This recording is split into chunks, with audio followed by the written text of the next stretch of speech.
We have discussed a lot of the phrases in Scripture that say that we should not fear. But Jesus was telling his disciples to have a healthy fear of God. Good morning. This is Pastor Ernie Lewis of the Blue Point Church in Sisney, Illinois, with your thoughts for Friday. When Jesus was commissioning his disciples to go on the road to preach his gospel, he warned them that they would face some opposition and persecution.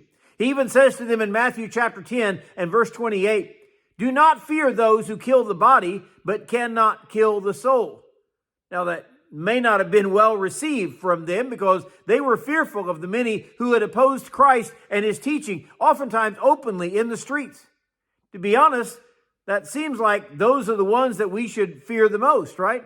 I mean, face it, when we face persecution or even don't please people for some reason, we often try to change our actions or maybe even change our message to make sure that others will receive us well. Paul says, "Be not conformed to this world." But the average Christian just wants to blend in. They don't want to stick out in the crowd. They don't want to make any waves. Think about the crowd that Jesus is describing here.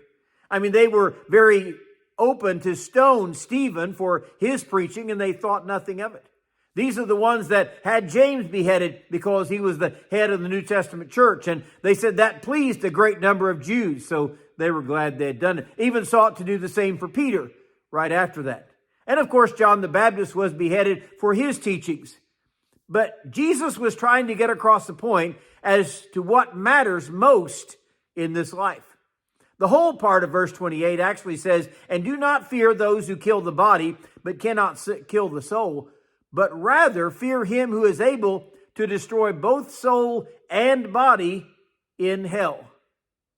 Do you think any of these disciples were thinking of Satan being the one that they should be fearing here? No. Actually, the one that can kill the soul and send it to hell is God alone. He has the final say-so in our lives or the lives of anyone where they will spend eternity. So we may need to be doing some reevaluating about where our greatest fears lie.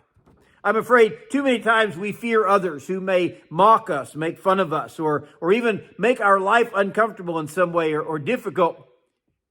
But that's as far as it goes.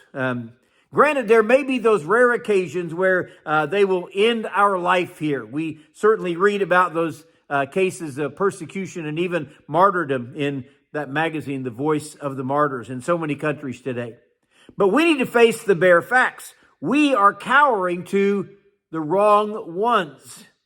Jesus was making a very clear point to his followers that they face persecution, may even be killed for their faith, but in eternity, it is only God that we will answer to.